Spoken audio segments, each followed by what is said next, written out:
What got you into these crazy marathon swims in Arctic waters? A journey got me there. You definitely don't wake up one morning and say, I want to do the kind of thing that I'm doing. And obviously I've specialized in the ultra extreme ice water stuff. So, and eventually pushing boundaries, firstly my own, and then eventually the boundaries of what was meant to be humanly possible. So I've taken it to the nth degree. And again, that's not something you decide to do. It's something that slowly evolves. I was... just to backtrack a little bit, I think a wonderful part of my story is that at the age of 30 years old, I always say 30 and everyone thinks in America I'm saying 50, but 30, I'd done nothing. I'm 48 years old now, and I was a couch potato, doing very little and running an advertising business back in South Africa, doing really well and enjoying life and relatively, was active, but then that kind of slid into the couch.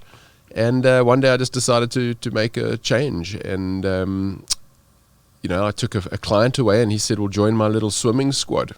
And I hadn't done any swimming for many, many years up until that point. And I thought, well, I've always enjoyed the water, so let me get in the pool. And then I managed to do a few lengths before I almost vomited because I put myself in the fast lane. And then, ego kicks in. You try and keep up with the guys who have been there for years. And you've just on number one, session one. And I stuck to it. And that just started an unbelievable process. So where were you the first time you did one of these ultra marathons? Like, where was it? Was it in like freezing temperatures? No. So if anyone's been to Cape Town and had a swim in our waters in Camps Bay and Clifton, they're really, really beautiful. I encourage everyone to come, but the water is cold. It is. I'm going to use the metric system, so we'll have to do some conversions into imperial for you. But the water is around about probably 45 degrees Fahrenheit is what you find, and that is quite chilly.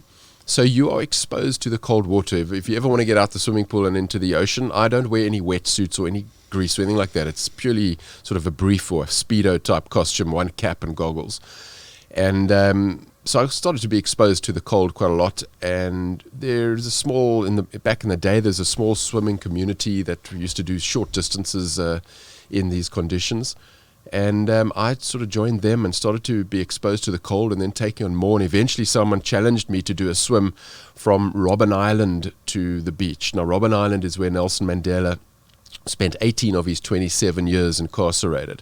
And the swim from Robben Island to the beach at that stage, it's a 7.5 kilometers, so what's that, about 5 miles? Wow. And it's cold water, and it's quite scary water, to put it bluntly. What coast is that off? What is that island off of? It is Table Bay, so it's right at the tip of Africa. Right at the bottom tip? Right at the bottom tip of Africa, of Cape Town. That is a sharky place. That is a sharky place, yeah.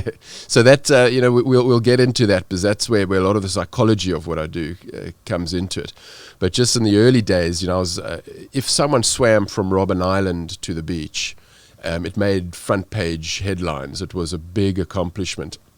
And I remember looking at these people who are doing it, and every now and then, maybe once a year, someone would do it, and they'd make the headlines, and I'd just be in awe. I mean, who can do that? It's just insane, right. Crazy, crazy stuff. And eventually, somebody set me the challenge. Well, hey, you're now enjoying your swimming in the swimming pool. Why don't you try set Robben Island as a challenge? And it was absolutely insane for me. But long story short, I ended up giving it a go after training for about 6 months and making it, and then starting to realize a little bit about myself, that what I thought was impossible for me or reserved for better humans was actually well within my grasp. And that set me on quite an interesting journey. So it was one part of the journey. The other part of the journey was I started, through so much exposure to the element of cold, I started to realize just how unbelievably impactful the element of cold is on the human body, but more importantly on the human mind. So we haven't as humans evolved well at all to handle the cold, but we've evolved exceptionally well to avoid it. So if you throw yourself into cold water, your body and most importantly your mind implements some highly evolved and very powerful defense mechanisms to make sure you get out of that situation. So you get pain and panic and fear and hyperventilation. All of this kind of happens in your head. And, if the water's really cold, you're often denied the ability of rational thought. And it just wants you to get out of that water, because reality is if you stay in without protection, you're going to die. You're going to cool. The water is going to cool you down to its temperature. That's just science. It's going to happen. And through repeated exposures, I started to realize just how overzealous this unbelievably powerful defense mechanism in my head was, trying to get me out long before I actually needed to. So there is an endpoint. I acknowledge that. There is an impossible. I'm just on a sidebar. I'm the inspirational speaker who's made an international career not saying that anything is possible. I actually say there is an impossible. There is an endpoint. Let's be real. But where your mind tells you the end point is not where it is. And that's kind of the crux of what I preach in a much more entertaining way. And I started to figure all of this out, that, that there's a line that your mind wants you to go back to comfort. And that's to keep you alive, which is great for the survival of our species and all of this, but it's way overzealous. And I'm sure that has to compromise for a major chunk, a large degree of the human brain is probably designed to keep you away from dangerous situations. Absolutely, yeah. I mean, that is what we evolved to do, is to stay alive. And that makes complete sense, and it's obviously a very useful defense mechanism to have. But it holds us back. But it holds us back, and it usually, 99% of the time, it happens subconsciously. So it's something that happens at the back of your brain. You hit an uncomfortable situation and you steer towards comfort. That's absolutely normal. Now, when you throw yourself into cold water, what usually happens subconsciously comes bouncing to the front of your brain. And you actually notice it, like, hang on, it wants me out right now. I can't think of anything. So here's an example. That Robben Island swim I spoke about. Yeah. I did it the first time. It was my absolute Everest. I've now done it 122 times. So no one in the world has ever done it more than me. So it has become quite a routine. In summer, when I've got more daylight hours, I go out to the island. I'm there by 6 in the morning. I swim maybe two and a bit hours to get to the beach, and I'm in the office before 9 a.m. So it's routine. But I tell you that because on each and every single one of those crossings, which is now routine for me, I get negative. There is, at some point, I start to look for reasons why I can get back into that support boat that's alongside me, rather than stay in the water and make it across to the beach. And I started to become fascinated as to why this is. I mean, here's something I know I'm going to make it to the beach, yet my mind is just telling me and looking for every excuse under the sun to get me out. Now, you mentioned sharks. A cold water swimmer, I promise you, sometimes prays for a shark. Just let the support crew see a fin, because then they will pull me out the water, and it won't be my fault I didn't fail because it was a shark. You start to actively look for reasons why you can fail, not why you should stay in and succeed. And once I started to figure all of this out, I started to realize just how applicable it is, what I'm experiencing in the cold water. And as the colder you get, the more brutal it becomes, or more profound it becomes. It is happening in everyday life to every single one of us, especially in the corporate environment. It is absolutely quite profound. And the reason, I reckon, and I'm no scientist, but I figured this out through many swimming expeditions, is that defense mechanism that is designed to keep us safe, the side effect is to keep us safe from running into a fire or running off a cliff, I suppose. The side effect is it's also designed to keep us safe from the emotional pain that comes from failure. Because when we fail, there's a little bit of hurt, there's consequences, humiliation, there's all those things that go with it. So when we see an environment or a decision that we might take, or a step we might take that could advance us, but it could also lead to failure because we don't know what's on the other side of the line, it's not in our lane, we naturally just gravitate back to staying in the lane and delivering nice, steady performance perhaps, but just not excelling and not learning and not growing. Jordan, could you pull up a map of that island? What was the name of the island? Robben. So it's Robben. Robben. Yeah, pull up a map. I want to see what that looks like. So off in the distance, that is mainland? Yeah, we can't swim there. That's the further route, but you can swim to Bloberg Beach, which isn't in that picture. But it's Okay. you get the shortest route is 7.5 kilometers, about Oh, 5 okay. miles. If you swim to Table Mountain, that's about 10, 11 kilometers. Now, I'm sure you've seen the video of Mick Fanning getting attacked Yeah. by that great white shark in the middle of a freaking televised surf contest. Yeah. Like, that does not, how does that, I mean, that is like one of the most terrifying things. That is like Yeah. the epitome of my worst nightmare. And that place's whole South Africa is infested with those sharks and seals and stuff like that swimming everywhere. But you're surrounded by boats that are like constantly watching for this stuff and like looking out for sharks. So yes, so firstly, my comment on the Mick Fanning situation. I mean, he wasn't attacked by the shark. If the shark wanted to attack him, it would be a different outcome. Right. I think he got stuck in his leash or something. So it was checking him out just to see what he is. But sharks are not man eaters. I think we all know this. And in the daylight, they obviously they're opportunistic predators. So they want to come and see what you are. So they'll get nice and close and maybe. And on the rare occasion, they take a bite and they take an arm or maybe kill you in the process. But didn't really mean to. So, and we call it a shark attack, which I totally understand. But 99.9% of the time, they check you out and realize you know what they eat, and they veer off. And I think in Mick's case, came a bit too close and got stuck in his leash. And I mean, just looking at the video that I saw. But yes, so I'm not surrounded by boats, but generally, if I'm doing an open water swim, I will have a support crew alongside. So there will be a boat and someone looking out for the wildlife. Do they have like a really tall tower so they can have like a nice aerial view? No, it's a rubber duck. It's a little Zodiac. Because you can't see much from one of those little rubber boats. No, you take the chance. You do the maths and you realize you're going to be okay. But to be honest, the shark that you spot is not the shark you need to worry about. We've got the great white is what's prolific down in the waters I swim in. And that comes, if it's going to take you, it comes from below and it breaches, and it's made its mind up long ago that it's going to do it. It's been watching you a lot longer than you've been watching it, or because you haven't seen it, and it comes in for the attack. What drew you to doing? Was it more of like the adrenaline rush of doing this? Because it seems like kind of making a trek like that it almost seems like the equivalent of skydiving to me.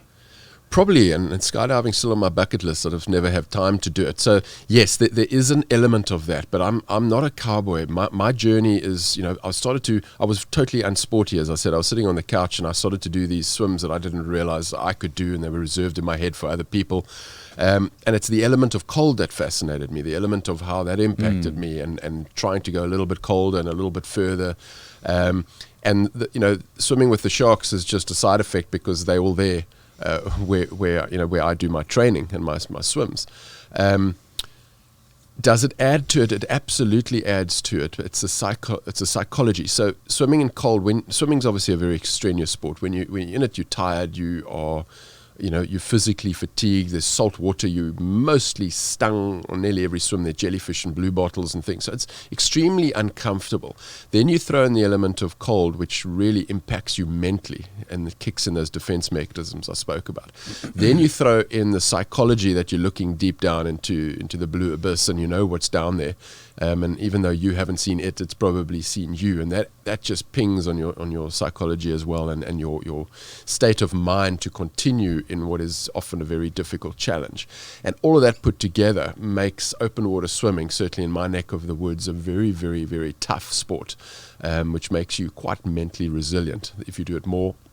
And if you manage to compartmentalize those fears, and I don't want to say it's irrationality, because it's quite rational being scared of sharks, but you put it in a place in your head, and once you practice that enough, you start to be able to do it with other stuff and move forward in a direction that many can't. How did you learn to control that part of your brain that's just cycling through those scenarios that are designed to get you out of the situation? Because I've been in a lot of those situations. I've spent a lot of time in the ocean, whether it be diving or sailing or surfing, where I've been in like hairy situations that I really wanted to get out of. And I know what you're talking about. I know my mind has been there before. Yeah. Spending hours and hours in the ocean like that,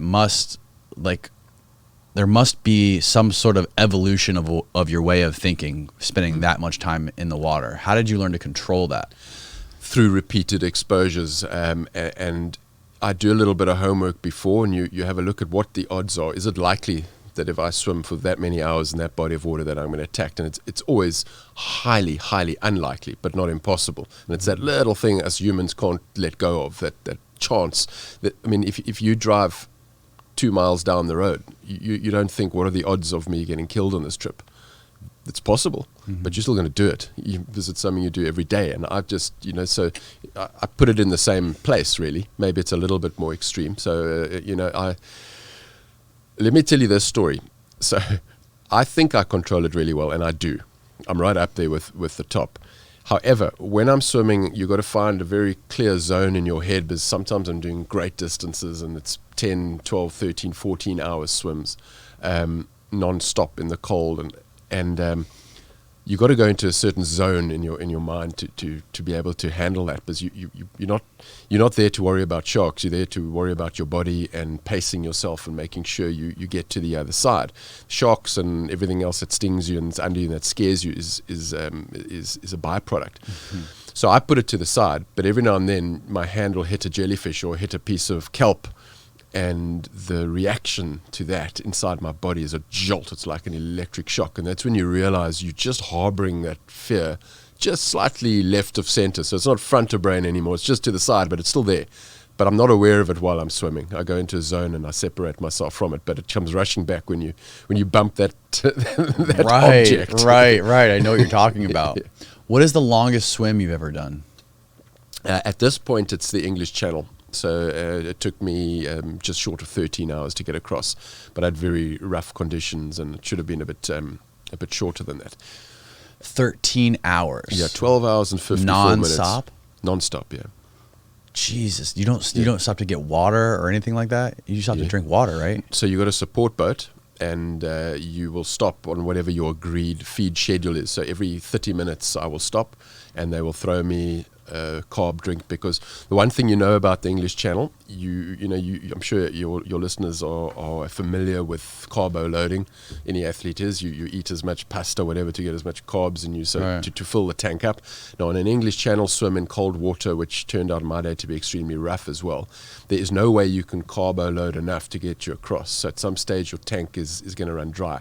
You drink carb drinks all the way through, but you deplete more than you can possibly put in. Right. So you're going to hit the wall. But you do feed. We call it feed, but it's mostly liquids that you take in. Right. So it's not like I swam 13 hours without stopping or having a drink. A lot of people don't realize that you still need to drink, hydrate when but you're you swimming. Don't get out of the water. No, you're not allowed to touch anything that helps you. So you start. Jesus Christ. You start clear of the water, so your ankles must be outside of the water, and then you swim in terms of the English Channel. You start in Dover, and then you swim all the way across to France, and then you got to clear the water. And once your ankles are clear of the water, your swim stops. What do you wear when you do these swims? A Speedo. Is that a brand here? I'm sure it is. Yeah. Speedo, one silicone cap and goggles. That's it. That's it. You're not even allowed to wear one of these GPS watches, or you're not allowed to wear those aqua music things in your ears or anything that helps you. Is there a benefit to only wearing? That's you right there. Is there a benefit to only wearing a Speedo and a swim cap, or would a wetsuit hinder you at all? Not hinder, the opposite. So there's no benefit in wearing the Speedo. It's the purest side of the sport. So a challenge like the English Channel, it's pretty much, as a crow flies, it's about 35 kilometers, but you're going to swim about 40, 41 self-propelled on the day. And that is obviously a huge challenge in itself, but anyone can get that level of fitness if you dedicate it enough and you put in the hours. But the real challenge of that, and that Robben Island swim and most of the cold water swims, the challenge is the cold. So the challenge is performing when your mind is screaming at you that you're on your way out, and that's the real challenge. So if you put on a wetsuit, it takes that all away. Plus, a wetsuit gives you buoyancy, so you sit a little higher, and that reduces the drag. So your times increase a lot on. So wetsuits are a huge help. Let's put it that way. Did you start out just like sitting in cold tubs at all, or did you just dive right? Did you jump straight into ultra marathons in ice cold water? No, definitely started slowly. So as I said, in Cape Town, the water's cold. So you start with a level of cold. Right. And that triggered my fascination with the mental process of handling the cold.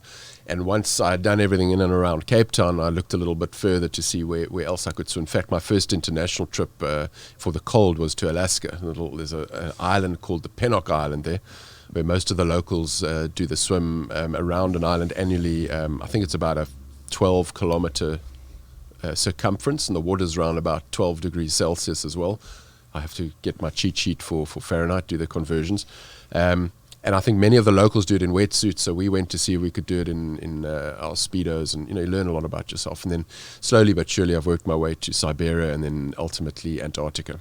I think I heard somewhere that swimming is the most taxing type of cardio exercise that you can do because your body is unable to sweat. You're unable to perspirate in the water, so it actually takes the most out of your body than anything else. Well, I've never heard that, to be honest, because I think you do sweat. Although I don't know. Yeah. That's why you have to hydrate. A lot of people think you're in water, so you don't have to drink water, which doesn't make a lot of sense. No. But you do, even though it's cold water, you are physically exerting quite hectically. Swimming's a difficult sport, especially when, if you take water that's absolutely flat like a mirror, swimming can be strenuous. But you rarely get that. So generally there's even a small wind that whips the water up even a foot of chop, or a foot of chop, and that totally changes your swim. Because now you're not just self-propelling, you have to you use muscles to keep yourself stable as well, stabilizers, and so you got to train all of that as well. So that uses great exertion. Have you ever read David Goggins' book? No, which one? I forget what it's called. I think it's his only book, or his latest book. I listened to the audio version. He basically tells his story of how he did BUDS, Navy SEAL, the underwater demolition training course. Oh, that's why it's in my head. Someone recommended it to me the other day. It reminds me a lot of what you do. He talks about, because he failed it, I think twice, because of fractures in his legs. He had like splinter spider cracks in his leg bones.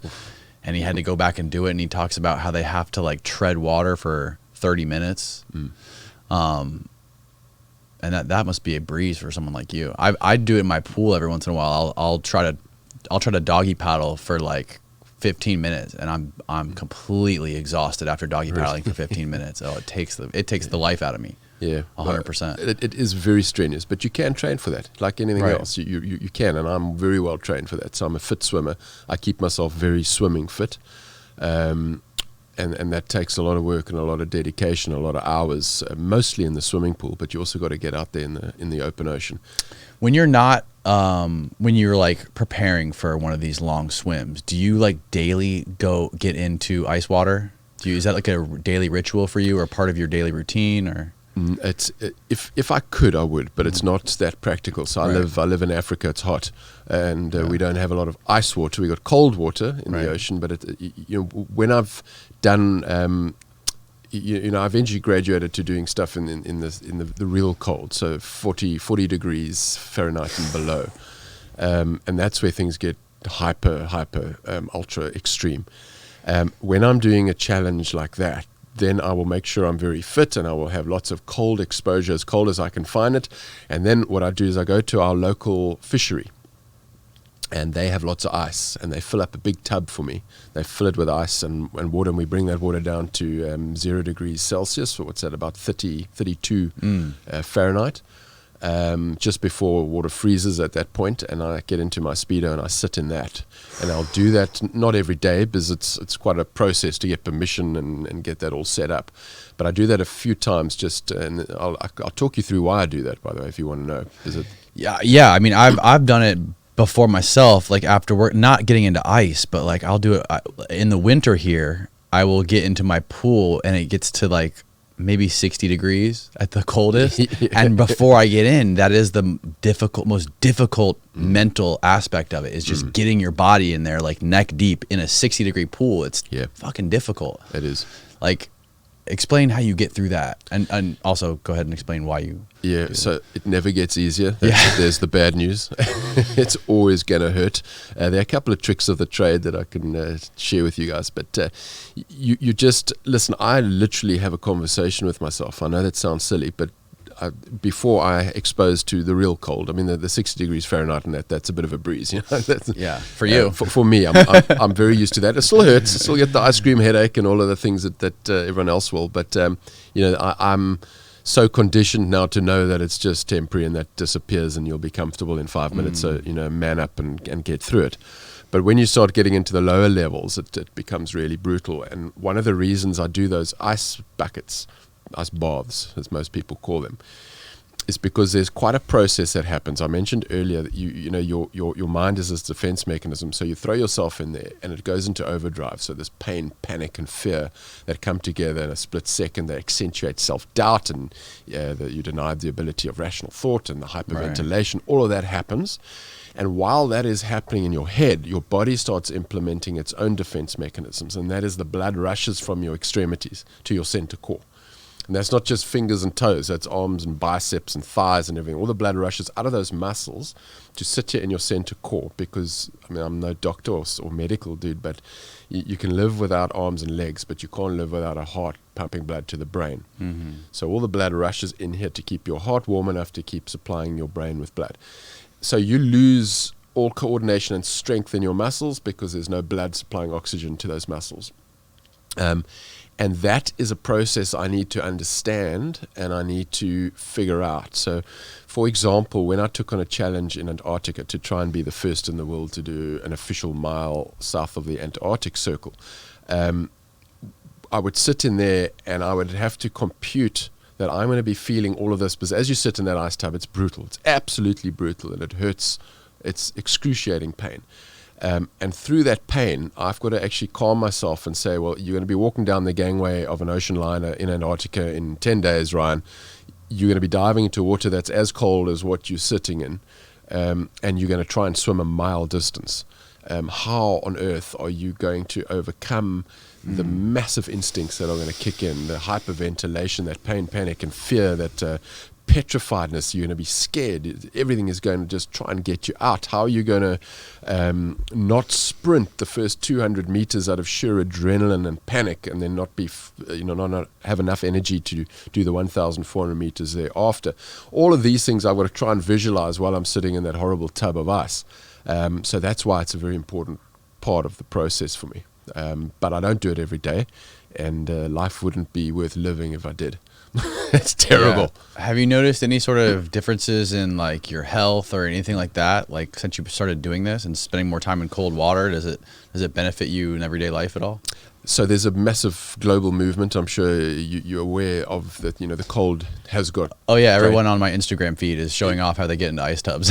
Yeah, you know what? I look at those and I think I wish I'd love them to come and do an ice tub with me, because so many people. So we're going left of centre, but so many fill it up with water and throw some ice to cover the top layer.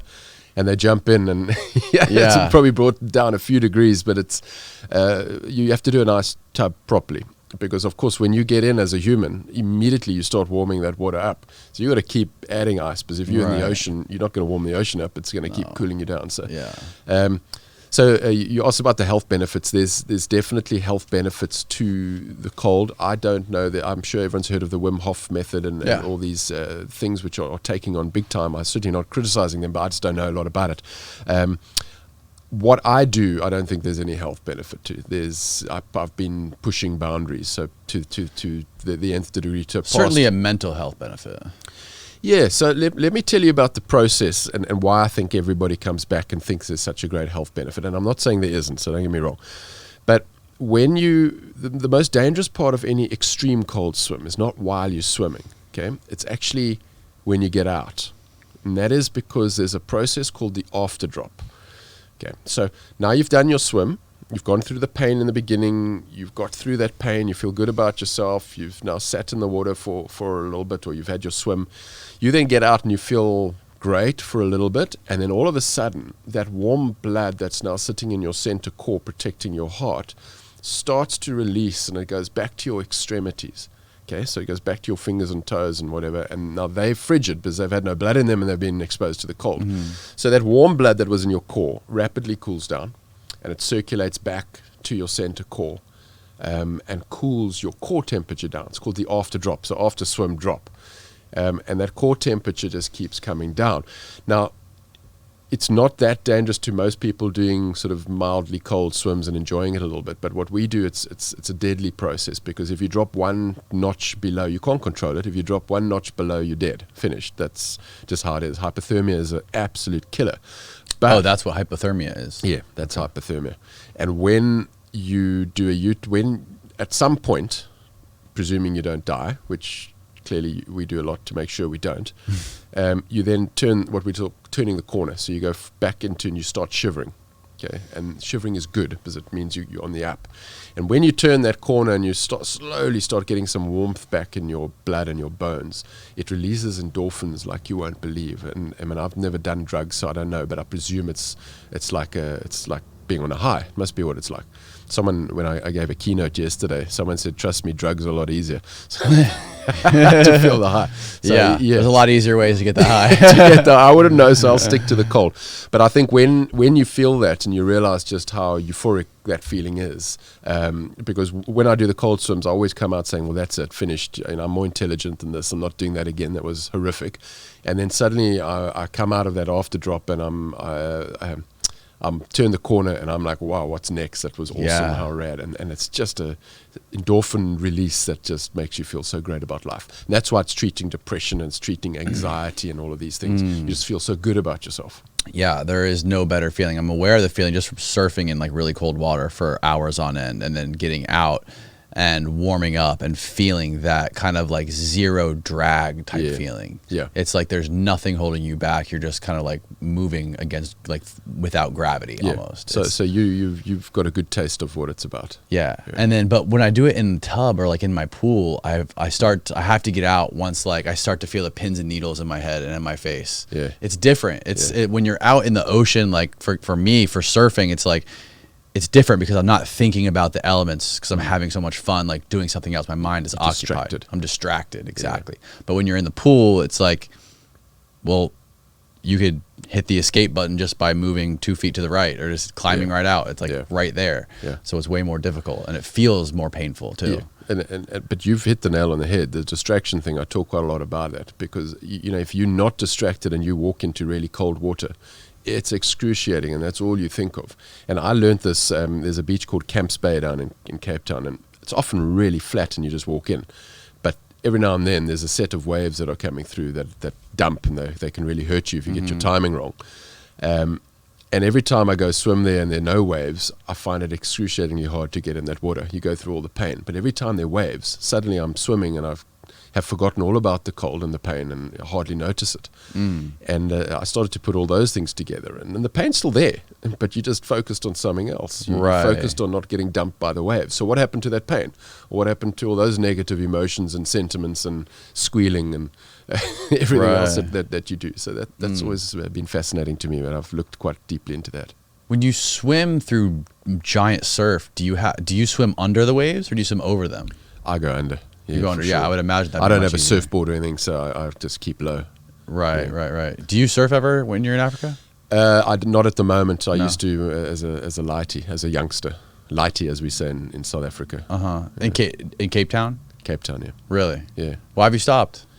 Ran out of time, really. Okay. Too busy. Too busy swimming. Swimming. Okay. Yeah. I don't have time for anything else. But it's a fantastic sport. In fact, I did it again the other day. I hired a board and went down to Muizenberg. Have you heard of False Bay? So False Bay is a body of water in Cape Town that is well known as one of the most dangerous places to swim. It's where our great white attacks have happened. Not that many, so I don't want to like blow it out the water, but that's known as a feeding ground for the great white shark in a big way. And that's where I do my surf. When I was a surfer, did my surfing. But to the point, that's a 34-kilometer across body of water. So to swim right across it. And I last year made it a goal to try and swim that 34 kilometers across, but in a direction. So 5 people had done it before, but in a different direction. Really? And I tried to swim the other way around, and got it right, and got a Guinness World Record for it as well. No way. Yeah, it's crazy, man. That is wild. And that's making not the Guinness World Record part, but the actual swim was a product of an amazing journey for me, and it was a product of a failure. And it's actually a keynote I give now called Failing Forward.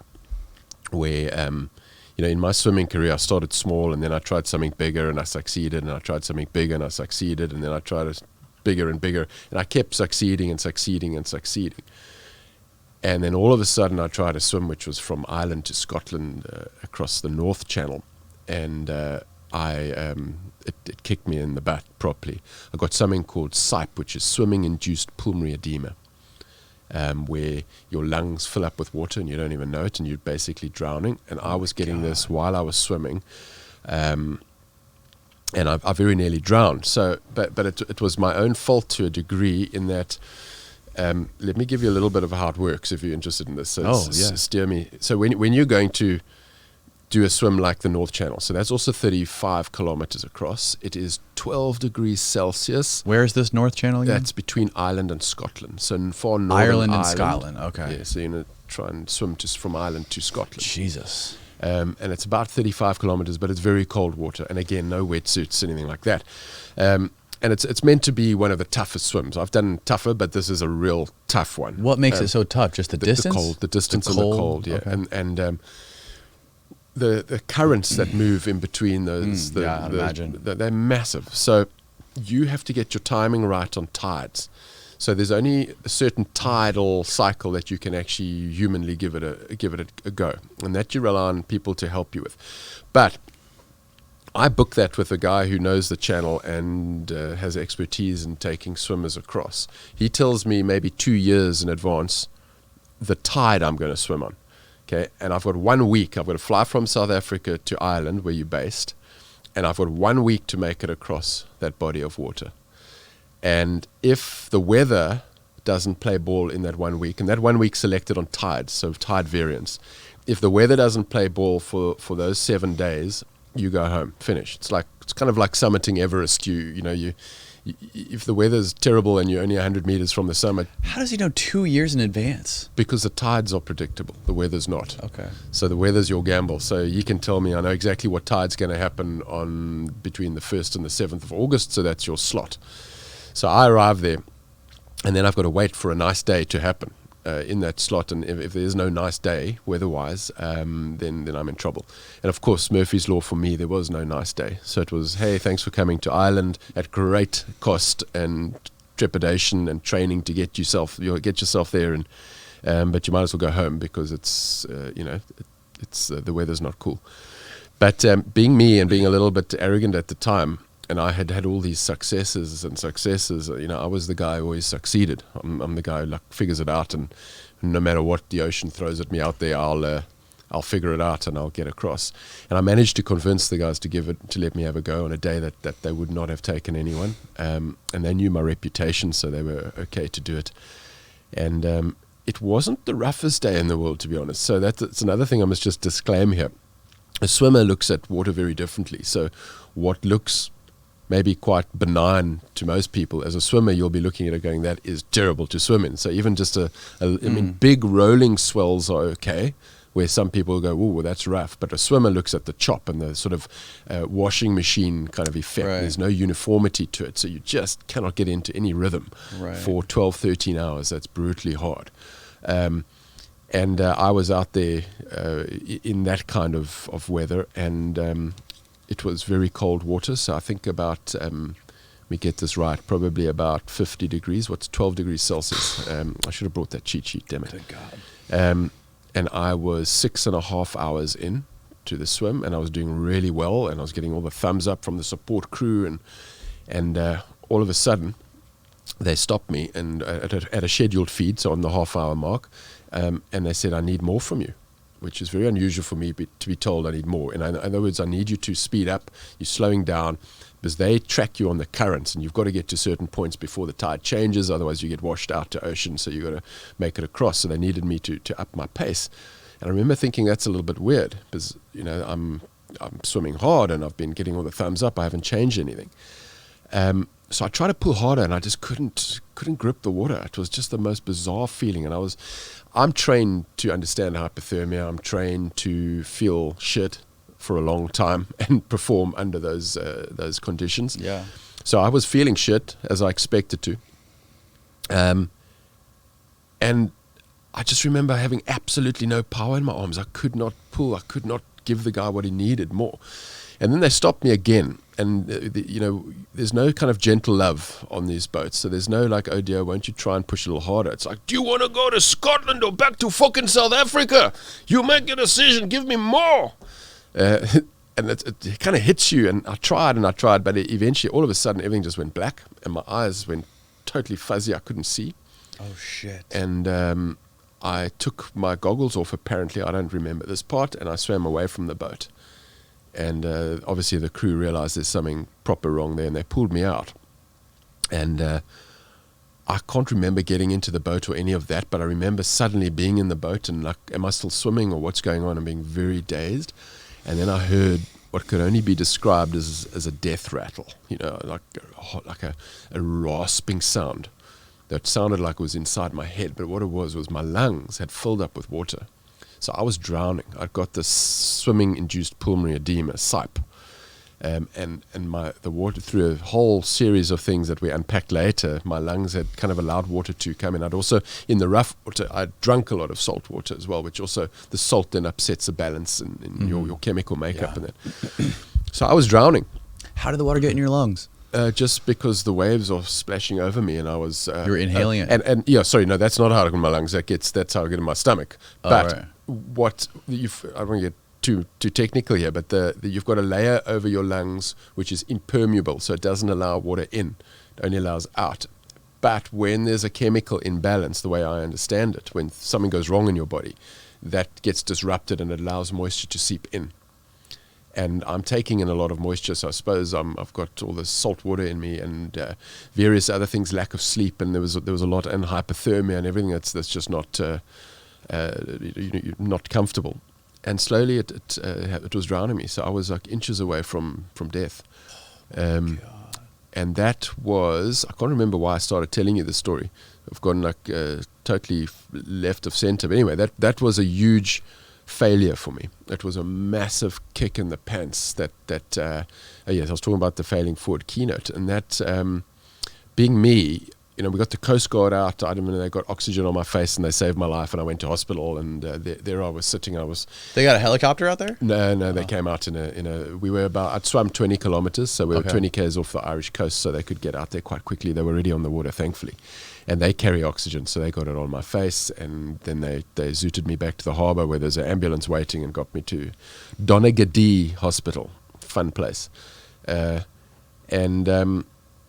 The doctors then explained, because I was quite belligerent, tough on bulletproof, and now that the oxygen was in my brain, I could start to compute that I'd failed to swim, and I was brutally unhappy. But being me, being the guy who had never failed before, I didn't know how to process failure. I didn't know. I did what guys do, or what I think guys do, is I swept it under the carpet, and instead of processing what actually went on there and what my role was in that, I pointed fingers at everything else, and I set a bigger goal. And that's why I was telling you the story, because that bigger goal was to try and swim across False Bay in South Africa with the sharky water, which was, I knew was something that was going to really mess with my mind, and that's why I wanted to take that on. And yeah, that took me 3 years to get to that False Bay start. And the reason it took me so long was purely because I did not manage that failure well at all. I took no accountability. I did not go introspective on it. I did not acknowledge my role in it. And for 3 years, I set the goal. I trained my ass off for it. I spoke a big game, and everyone was waiting for me to do it. I had the team set up. But psychologically, in the back of my head, I just couldn't find that starting line. Couldn't. So you still to this day, did you figure out what it was that caused that? Like what could you have done differently to avoid getting all that water in your lungs? So there's nothing conclusive. However, I could have been less belligerent and taken the pain of not swimming in my week and coming back the following year. Number one, could not have pushed them as hard to have me swim on a day that as the experts suggest, I don't swim. I had to meet in the harbour at 3 a.m. in the pouring rain, in the freezing cold. Oh my God. And because I wasn't going to swim, but right at the last minute they said, okay, you've badgered us enough, we'll let you swim. I wasn't totally prepared. So I then had to spend, there's a lot that you think a swim, you just take your Speedo and your cap and a towel. It's not how it works. You really, I mean, you're going to be swimming for, in this case, 12 to 14 hours in cold water. You need a lot on the boat to make sure that you're going to make it across. So I spent probably until like 10, 11 p.m. preparing, and then getting into bed, and then trying to work on my headspace, because it's very important that you're in the right mindset before you stand on that shore. And then you want to get a good night's sleep. But when you've only got 2 hours to sleep before your alarm clock goes off, what happens? You don't sleep. You're waiting for your alarm clock. Right. And then off I went, and so there was a whole combination of stuff. Plus there's some medications as well, which I don't tell a lot of people this, by the way, but I'll share it with you, is that I have a heart condition. So I have 3 stainless steel stents in my heart keeping me going, yeah, which was something that also impacted my psychology a little fairly recently. But I'm on medication for that, so that also impacts. How did it affect your psychology? Well, did you think about it? I think about it every day. You can't, Really? yeah. So I was at a training session at the tender age of 39, and I was at my normal training session, did a hectic time, and right at the end of the session I was doing a cool down. So you just do 20 laps just to like kind of bring your heart rate down, and I just had this unbelievable pain in my chest.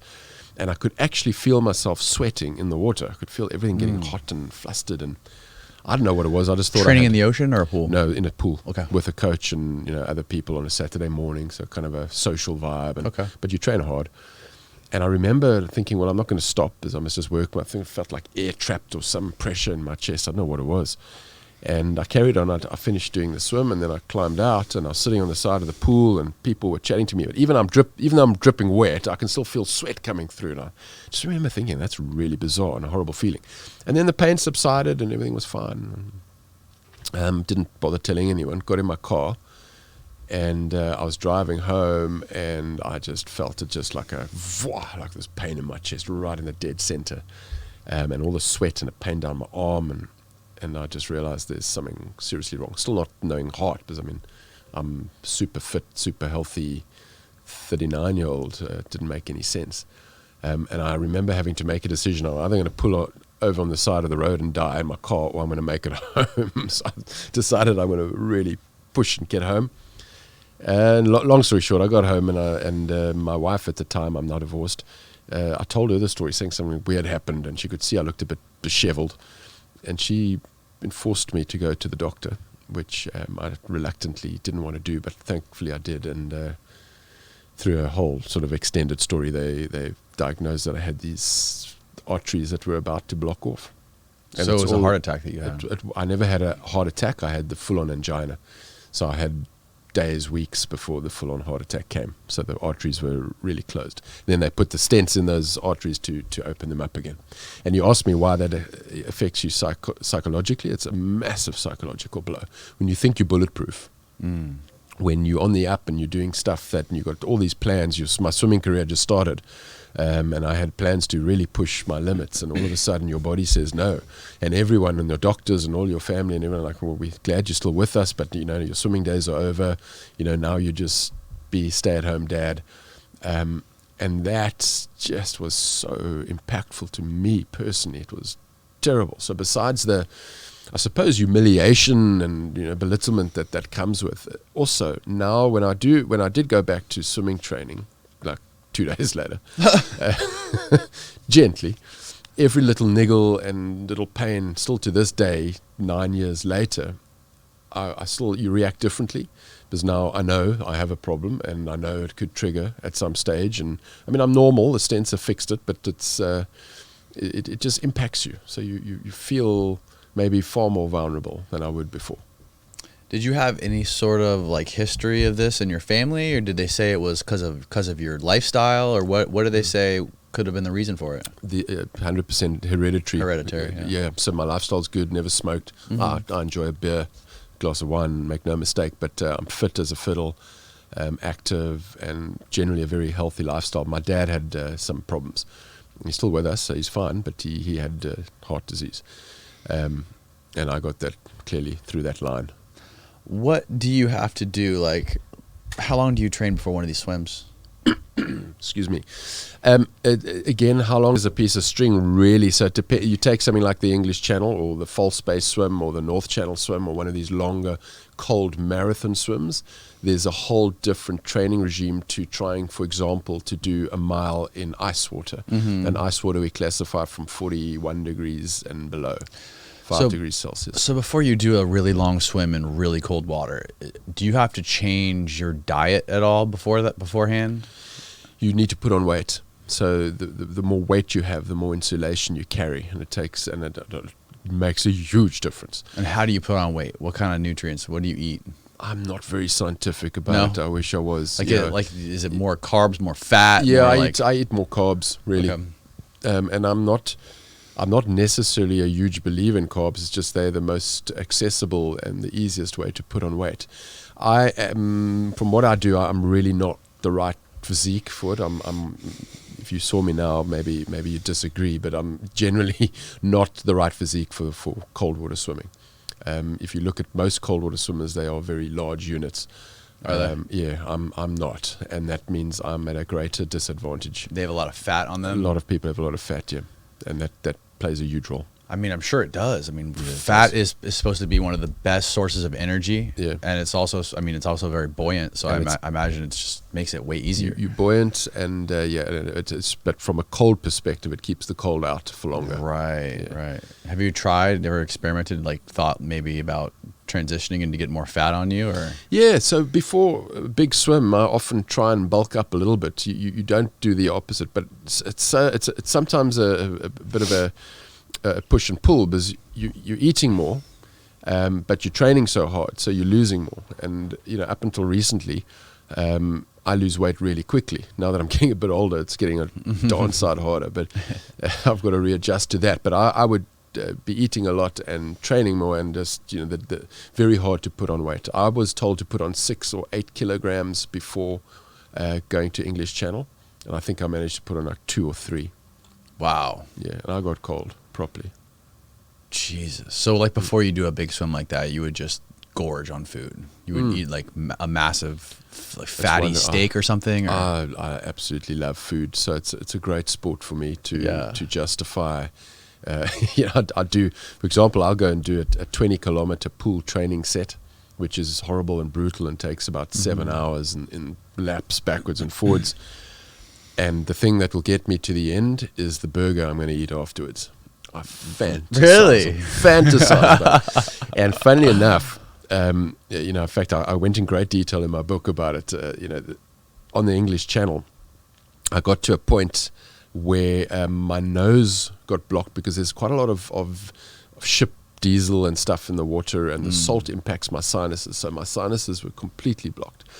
Plus the weather went really foul, so I've got big waves, and now you've got to try and picture, you've been swimming, let's just say at this stage, for 10 hours, so you're tired, you're freezing cold, it's getting dark, and now you've been drinking liquids, but now you want to eat, I have little marshmallows or a grape or a little piece of chocolate or something that you throw down, and that gets thrown to me in the water in a Tupperware. So now picture swimming, holding a Tupperware with one hand, taking the lid off, and then having to pick stuff out with the other. Now both your hands are above the water, right? Right. You're using your legs only. You're now treading water, but you've got waves coming over you, so you've got to try and get high. And the higher you get, the harder it is, the more energy. So when you've been swimming for 10 hours, it's just not great. Cramp kicks it. So what was happening, I'd take that Tupperware and I'd shove it all into my mouth at once. But then just dump it in. But now my mouth's full, my nose is blocked, now I can't breathe, so then I have to spit it all out. So these are the things you can't train for, and you've got to get through. And so all of a sudden I'm in a place where I can no longer eat any solids. I can still drink, but no solids. And solids were part of what I had planned for 2 years on this particular swim. So I had 5 more hours to swim. No, okay, wait, we're doing 10. So I had 3 more hours to swim, not knowing I had 3 more hours to swim. But I got through the last 3 or 4 hours of that swim fantasizing, because I couldn't eat, fantasizing about what I knew, because I'm cold and hungry, I knew was in that boat. And if I made it and I got back on that boat, because you don't then stay in France, you go back to England, I was going to eat absolutely everything on that boat. And true to form, I did make it. And I did get on that ship, and I remember, the English crew, I said to them, bring that roast chicken, bring that thing, I'm going to kill it. And he said, no, I'm going to bring you the vomit bucket. I said, no, don't worry. Trust me, I do not need to vomit. Just bring me the food. So he brought me the food and the vomit bucket. Because he knew you were going to throw up. And yeah, 5 minutes later, I was vomiting up a storm. Does that make it easier thinking about the food at the end and having like, does it give you some sort of like dopamine drip to keep you alive? Yeah, you know, each to their own, but you need to incentivize yourself. So whatever works for you. For me, that was part of it. Was actually fantasizing about what I can eat and how many calories I've burnt on this, and I don't care anymore anyway. And you know, my strategy for something like a channel and for other big swims, long swims where it's just you and the water. You know, there's no one to talk to, no music to listen to, no nothing. You are just there by yourself. Yes, there's a support boat, but you can't talk to them unless you stop, and you don't want to stop. In cold water swimming, you don't want to stop. So you have to stop and feed, but you drink and go, never longer than 30 seconds. Okay, so it's not like you can have a conversation. So you spend a lot of time in your own head. And when you're in your own head in cold water, all you feel is discomfort. All you feel is negativity. All you feel is your hunger. All you feel is the things you want and lack. Right. Okay. So if you let that get the better of you, which it's very easy to do because the element of cold, again, makes you this excuse magnet. That's a term that you might not understand. But when you're in a hostile environment or uncomfortable environment, you want to get out of it. And if you get out of that uncomfortable environment, in my case, that's failure. So I start becoming an excuse magnet. How can I fail and it won't be my fault? Like I mentioned that, please let them see a shark thing and then they'll put me. So you start to all of this kind of snowballs in your head. So my strategy, which is a very rehearsed mental strategy, was to promise myself that I'll have no negative thoughts whatsoever. And when something horrible happens, like I swim into a jellyfish or a blue bottle and it stings me and it hurts, I need to laugh about it. Physically laugh out loud under the water. And even though I'm cursing deep down, just to keep those endorphins and keep those positive. And when you take a breath and a wave hits you and you gulp down another mouthful of disgusting seawater, laugh about it. Say, yes, this is what you signed up for, buddy. And it's just a mental way that I keep myself tough in the swim and maybe positive. Do you ever look into or read about different types of breathing while you're swimming? For instance, I read that book called, I think it's called Breathe or Breath. Yeah. All about breathing. And he talks about like endurance, breathing through your nose, basically gives you way more way more cardio endurance and makes you go longer than if breathing through your mouth. But it's hard in the water, knowing from surfing. And I try to do it. I try to focus on it when I'm surfing, or like when I'm trying to like paddle like out through a really long lineup and there's big waves, trying to do it through my nose. And it's extremely difficult because you got water splashing everywhere. Have you ever tried to focus on that while you're swimming? It's impossible to breathe through your nose. It's impossible. So you're meant to breathe in through your mouth and out through your nose. Right. Okay, that's kind of the accepted. And that's pretty much what I do. But I get such reaction to salt water, so often my nose is closed. I get sinus. Okay. So my breathing is really bad. But I do believe that breathing plays a big role. But as you suggest, it's nearly impossible to practice a certain breathing regime. I mean, there are ways of you breathe in through a closed mouth and suck in like that, or there's different, some for energy, some for calm, some for stress. There's lots of different breathing techniques that I've read about. None of them you can do in the water if you're swimming, unless you stop and do that. And that's not going to happen in the cold. Unless you're maybe doing the backstroke. Have you ever done the backstroke when you were swimming? No, definitely not. You never tried? No. Why not? Listen, I don't like the backstroke. No, I'm very trained to do. Look, you want to. Some people do breaststroke. It just blows my mind. But so you only do freestyle? I do freestyle. That's the fastest, and generally the mindset is to get across in the least amount of time. Backstroke is not efficient, not for me anyway. Yeah, but like to take a quick break, like, let me do backstroke for 5 minutes. So that said, I'm talking about traditional backstroke. So one of my techniques is, so if I'm doing, I mean, we're talking about the English Channel a lot. I've done a lot more than the English Channel, but anyway, let's use that as a nice point of reference. So when I'm feeding, some of the psychology that you apply, I'm going to do probably about 22 feeds. So in other words, they're going to stop me, they're going to hand me a drink bottle or something to eat or whatever. And I've got 30 seconds usually, maybe a minute tops, to put that away before I need to get going again. So I never tread water and consume. I get on my back and almost, I don't know if I can demonstrate it on a podcast, but you kind of breaststroke kick on your back while I'm drinking and eating. So even in those 30 seconds, I've still moved maybe 20, 30 meters further towards my destination, and then I get going again. So I do an element of backstroke, but it's certainly not my preferred means of propulsion. Right. I would just like, thinking about it, I would imagine people would switch it up just for that kind of a distance and not do, I mean, braking for, how long did you say it was again? You brake to eat? 30 seconds. 30 seconds. Half only. a minute. Half a minute. God, that's insane. Yeah. And 20 times. Approximately. So every half an hour, however long it takes. So it took me 13 hours. So I did approximately 22 stops. Is that right? Yes. 26 stops, somewhere around there. Didn't you say that you swam in like Siberia, somewhere near Russia? Yeah. Oh, let me tell you what that was story. That like? So I'll tell you this story. It's quite interesting. So through my journey, you know, we've done all the marathon. You get marathon swimming, which is your English Channel and your False Bay and your North Channel. And then you get ultra extreme cold. So through my journey unpacking the element of cold and how it brutalizes the body and mind, I started to obviously get cold and look for cold and colder water. Yeah.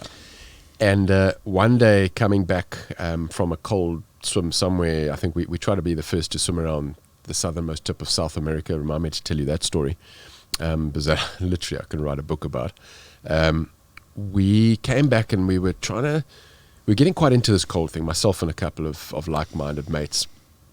And we had a look at where is the body or the book of record that tells you what a cold swim is and then records different feats in the cold and who's done the furthest and the hardest. And so we went on the internet and we tried to find like where you could find this, and it didn't exist. There is no body or book of record that tells you what an ice swim is and then records feats in the cold water, because as I've described before, the cold is the challenge. It's not the distance. It's keeping your head in the game for the distance while the cold impacts you. That's the challenge.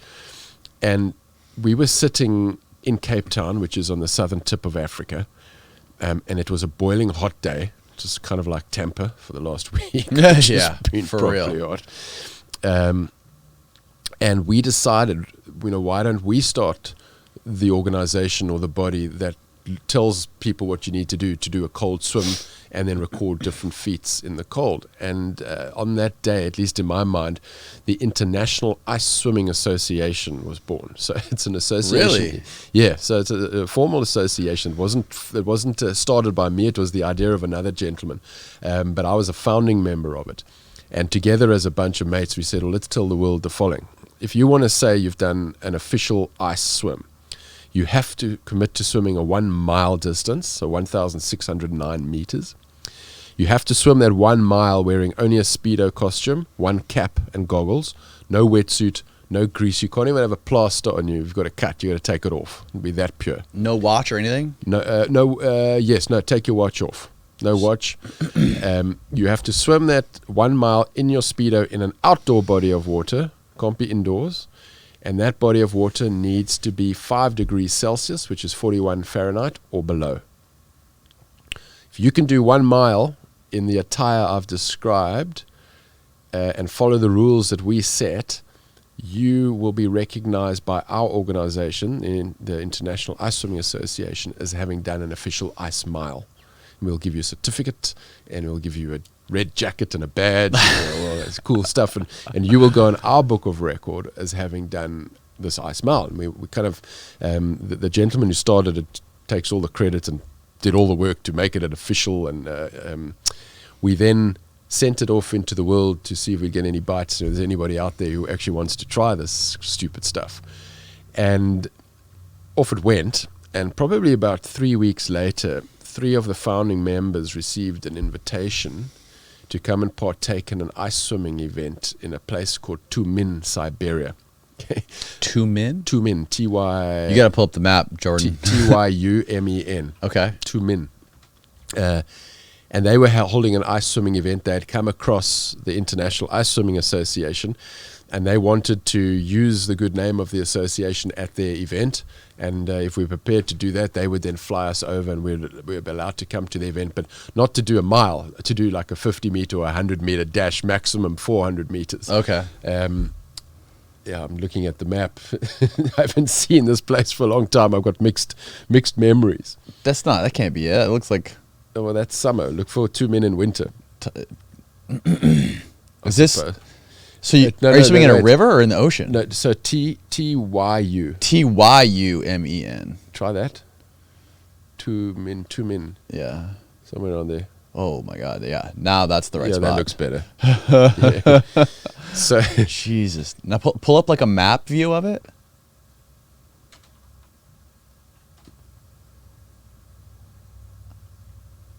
So there, yeah, quite far north in Russia. Okay. The northern tip. Yeah. Looks cold. Yeah. So anyway, we're sitting in Africa, and we get this this call from them to say, look, we found your organization, and we're having this ice swimming event, and if you want to, we'll fly you across if you let us put your organization name to our event. And we were like, hell yes, we're going to Siberia. I couldn't believe that anyone wanted to pay for us to do anything. And we were equally unanimous, though, that we're not going from Cape Town all the way to Siberia to swim a short distance, a 50-meter or 100-meter dash, which is what they were saying we could do. We were going to come there and swim a mile. And they weren't happy with that. But anyway, long story short. They weren't happy with it? No, they said, yet, not going to happen. So there was a lot of banter, and eventually we compromised on a 1 kilometer distance, 1,000 meters. And they said, okay, we can try that. They'll put the medics in place. And, we were a bit annoyed about that. And there was a lot of banter, and should we go, shouldn't we go? Eventually we said, of course we got to go. We'll toughen them up a little bit and, just spread the word about our organization. These pussy Russians. Yeah, Russians, come on. And we arrived probably 10 days later without doing much more homework. And were escorted to the swimming pools, in inverted commas. And I got off the bus and walked into the teeth of minus 27 Fahrenheit air temperature. In the air? The air temperature was minus 27. Oh my God. Dude, I don't know. I mean, I live in Africa. We just do not experience stuff like that. I knew without a doubt that there was the biggest mistake that I've ever made in my life to arrive there. There were no pools. There was nothing. There's no water. It was just absolutely white, and everything was powder. I had 2 beanies on, 2 gloves on each hand, 5 layers of clothing, and I was absolutely in agony, getting frostbite through that. It was just insanely cold. Okay. And the idea of stripping into... I want to cry just listening to this. The idea of stripping into a speedo and jumping in water, which doesn't exist because it's just ice, was impossible, literally impossible. And they were eventually cutting through the ice with chainsaws to expose this water. And to add insult to injury, the local media were fascinated by these 3 men who have now come from a distant land. These crazy Africans. Who have invented the International Ice Swimming Association, and who have moaned that they can not swim a mile and only getting to swim a kilometer. These guys, camera people, wouldn't leave us alone at all, the journalists. I mean, it was just unbelievably.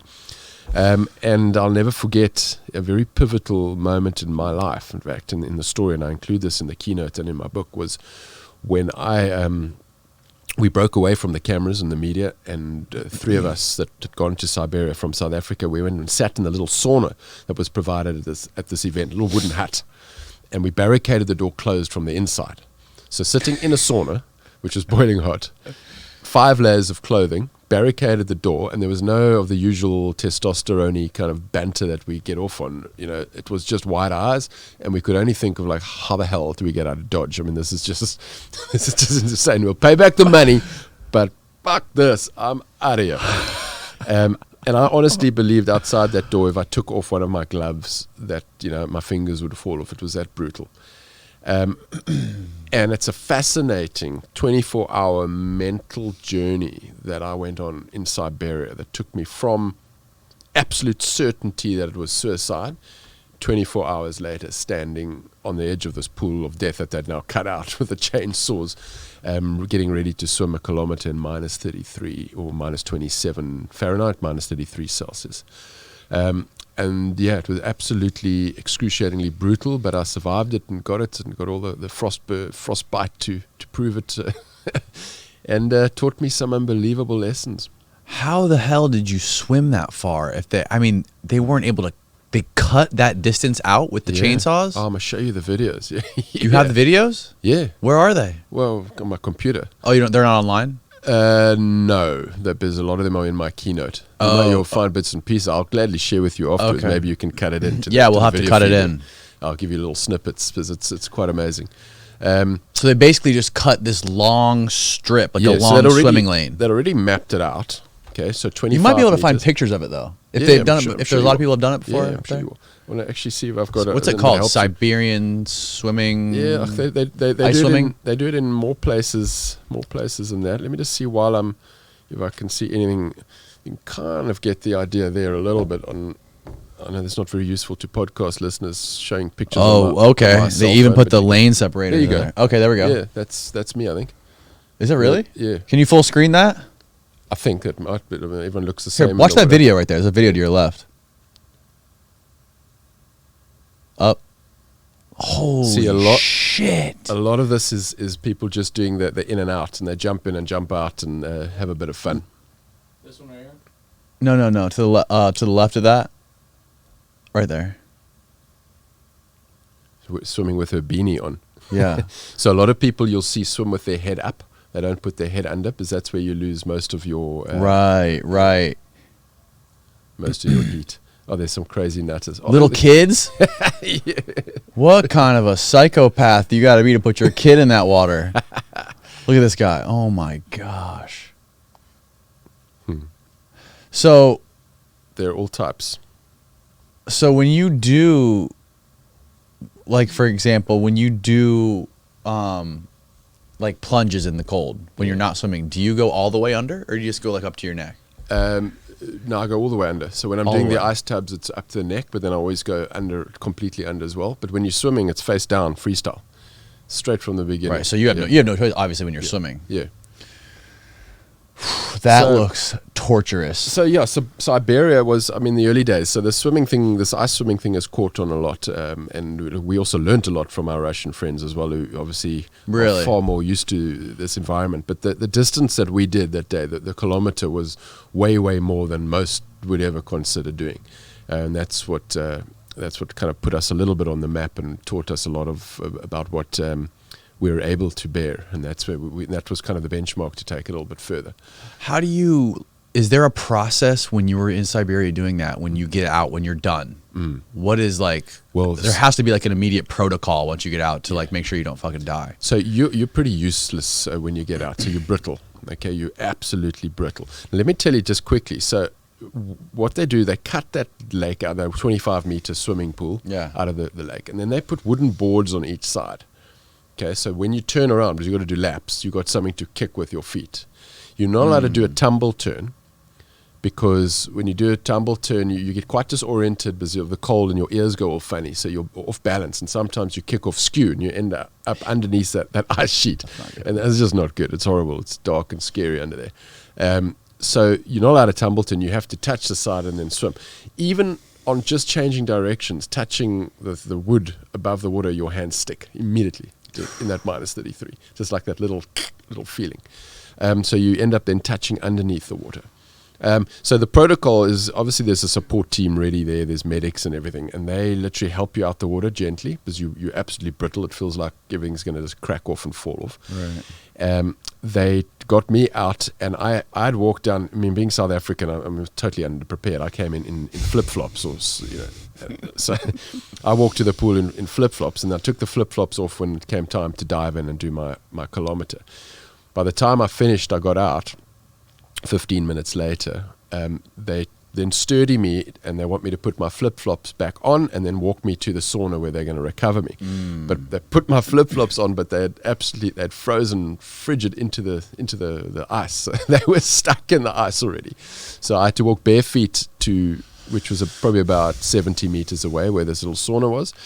And then very strange technique of warming you up. You've got these big Russian ladies.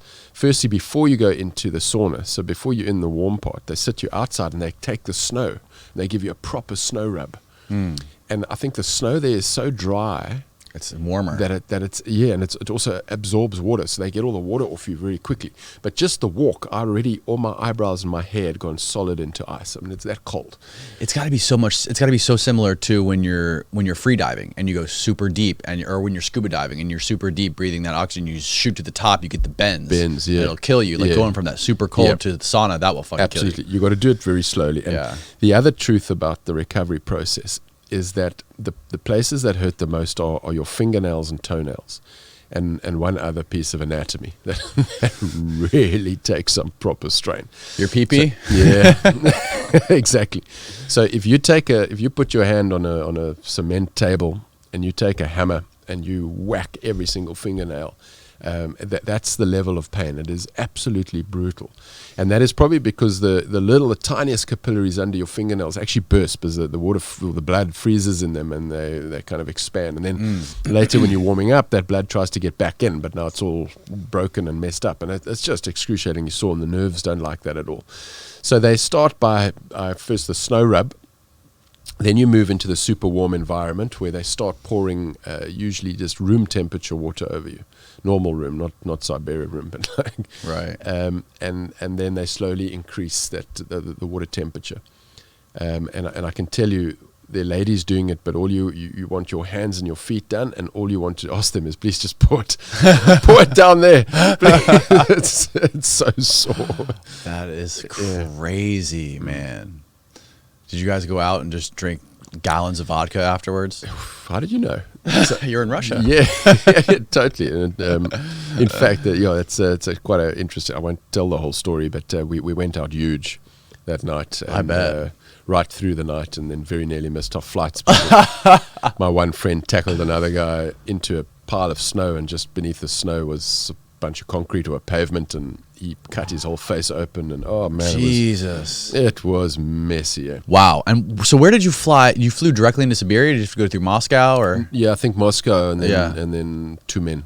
Okay. And Tumen's quite a town. I thought it was going to be like, I always imagined that part of the world was like barren wasteland. Yeah. I think there's oil money there, so everyone drives big expensive cars, and really? It's very expensive. Yeah, but it's kind of like a lot of oligarchs running around there. Yeah, I think so. Yeah. Anyway, crazy. I mean, very hospitable people, had a good time. And that Siberia experience kind of opened my eyes to a whole lot of other stuff. So then, that set me off on another kind of segment of my journey to push the boundaries. And did you do the trip around South America after that? No, South America was before that. So that was us just getting colder and colder water, and what we realized that there's nobody had ever swum around the southernmost tip of South America. There's a little island called Cape Horn, and it's known treacherous. It's known as the sailor's graveyard for good reasons. And if you're into sailing, generally your Everest is to sail around there. So we thought it'd be a good idea to see if we could be the first guys in the world to swim around there. Well, that's why they created the Panama Canal, right? Yeah, it's just properly dangerous. So. And we eventually managed to find an old sea dog who was prepared to take us down and throw enough dollars at him. And he couldn't speak a word of English. I'll never forget that, which we thought was a big hindrance in the beginning because you couldn't communicate with the guy. And we had like a 24-hour period of weather. And we had a long, I think it's something like a 28-hour boat trip to get down there over really dangerous waters. And I don't think he quite understood that if he got us to Cape Horn alive, we were then going to take our clothes off and jump off his boat into the water. But anyway, we did it, and we became the first in the world to actually swim around that. And that's Guinness gave us a recognition for that as well, which was the first Guinness record that I got. And yeah, that was probably one of the most amazing experiences. We went to South America to do 3 swims. Firstly, to try and swim across the Magellan Strait, which is very cold and quite a bit further. And then we wanted to swim the Beagle Channel, which is from Chile to Argentina. And we decided we want to do a double, so we want to swim there and back. That's very cold, lots of whirlpools. That, let me tell you, I've never experienced that again, before or after, and that is, it's fast-flowing water, and it kind of, I don't know, just wraps somewhere, so you get these massive whirlpools that make a loud sucking sound. And if you get sucked into that as a swimmer, it's obviously not good. So Did you get sucked into one? No, I didn't, but we were very close to it. And what creates them? It's just the fast-flowing water, and I think because tides change, because it's tidal, so at some stage water's trying to get in and out. And I think, Okay. I don't know. I hope there's no scientists listening to this, but that's how I figure it out. But they're quite daunting. I'll never forget stopping in the middle of that Beagle Channel. It's 8 degrees Celsius water, which is about 50 Fahrenheit. So you're cold and you're dangerous, and you're in danger, and you've got to keep moving. And then I just remember stopping because there was no support boat alongside. I was all alone out there with another swimmer, friend alongside, and we just heard this. And you realize you can't see it because your eye line is kind of the same height, but you know it's close, and you don't know which way to swim, and your mind starts playing tricks. You start feeling yourself getting sucked in. So anyway, we just like changed trajectory and swam as a nice little adrenaline burst to get us across. How far away from shore do you stay? Do you stay pretty close to the shoreline when you swim, like around the Horn? Around Horn, we hugged the coast, but we couldn't hug it too close because you get bashed on the rocks. Right. And also we had a bit of a strategic fail there. All the homework we did, which there's very little research in that area on which way the currents go and when. Mm-hmm. So we had done the research with the Chilean Navy as to which way we should swim from where and to where. And when we jumped in, we all swam for the first 5 odd minutes without moving anywhere. So we were completely in a current. In the wrong way. So the only way to get out is to take the risk and swim really close to shore. So risk the breakers and risk getting bashed on the rocks, but often the current doesn't run right along the shore. Right. So that we had to do. Wow. Yeah. So look, you got to make split decisions, and there's something that I've really learnt through this process and pushing these boundaries and doing these world firsts is that firstly you can't follow the rules. Okay, you cannot take no for an answer. There's a very good reason no one's done it before. So if you really want to do it, do the homework, get it, do the research, put the safety stuff in place, and then figure it out. And one of the guys in our group was really good at not taking no for an answer. I'm kind of the guy that when I'm presented with a whole bunch of facts as to why I'll probably die, I'm like, okay, you're the local. How far is it, I wonder, from the Horn of South America to Antarctica? Do you know? Well, unswimmable distance? Yeah, it's unswimmable because sure. I've done it on a boat. So the biggest challenge in the cold that I set for myself and with guys who I joined, the guys who were doing it, was to try and be the first in the world to swim an official ice mile in Antarctica.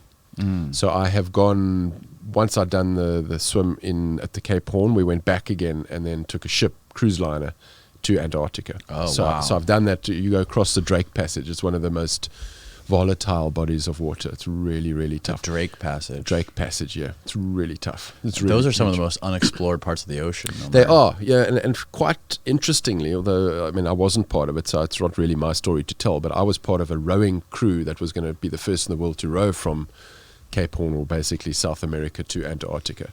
Wow. And then unfortunately I had to pull out just because of financial reasons. And the club in was quite hectic. And it's such a pity because eventually Discovery came on and financed the whole thing. And did they instead really? of costing the guys, the guy took my place, got a salary for doing it, so I was quite bitter. But good for him for sticking it out. Wow. But anyway, so you can, it's been rowed once, and I was meant to be part of the team, but I wasn't, so it's a chink in my armor. But I'm not really a rower. I've never rowed anywhere at any time, so it was going to be a new experience. But we went to Antarctica to try and be the first to swim a mile south of the Antarctic Circle, and it's one of the most fascinating stories or experiences of my life. We didn't get the geographic goal just because we don't have our own ship, so we had to be paying passengers on an ocean liner, and this thing just keeps moving, and they don't change the schedule for anybody. Right. And they literally go up the coast of or down the coast of Antarctica, and they go in south of the circle, and then 48 hours later they turn around and come back. So if the weather isn't good in those 48 hours, if it's unswimmable, which you're going to miss that goal. Now, before I went, I knew Antarctica from what I've seen on Nat Geo and Discovery Channels. Beautiful flat water with a whale frolicking in the distance, and some ice over there and blue skies. That's not what we experienced. It was just brutal and wild and hectic and very, very, very daunting. And even though we missed the geographic goal, we still made the mile attempt after 7 days of being on standby. We got them to give us a go. And the water that I did it in was -1 degree Celsius. So that is, man, I wish I could remember my conversions better. That's 30 degrees Fahrenheit. 30 degrees Fahrenheit. So salt water freezes below 32. 32. Yeah. Okay. 32 is when water freezes. So you're swimming through ice. So, yeah, but it's salt water, so it actually doesn't, it's still liquid, but there's plenty ice floating in it and icebergs. And then you get the added little bonus of something called a leopard seal. Don't know if you know what that is. Yeah. That is just an insane beast. And when you get to Antarctica, they're absolutely prolific. So they're all over the place, and they're huge, like dinosaur-looking things. Do they mess with you? Yes and no. So they've been responsible for a couple of deaths, but they're kind of like your great white shark scenario. He's not a man-eater, but he wants to see what you are, and he kills you by mistake, and sorry, he didn't mean to. These guys, I think, are really inquisitive. So sometimes the people who have died at their hands or mouths they've been inquisitive and pulled them under the water and not let them back up as they want to play or whatever they're doing. I don't think they're malicious, but they're deadly. Absolutely. What about polar bears? That's you don't find that in Antarctica. They're in the north. Oh, yeah. So they're penguins and idiot like me doesn't know that. No, I didn't know that until I got there. Well, listen, when the crew of the ship were meant to help us, and they expected us to arrive with some cage apparatus to swim in for the leopard seals. Oh, really? And I didn't even know leopard seals existed until I got there. That's how bad I was. So don't feel bad about the polar bears. A cage apparatus to protect you from the leopard. A lot of people swim in cages. So the false base swim that I did in South Africa, which is the great white feeding ground, there's a few people who have attempted it in a cage because you sharks attack from the bottom. So you got kind of this U-shape cage. I don't know if you can picture it, with an outboard engine on that you swim inside.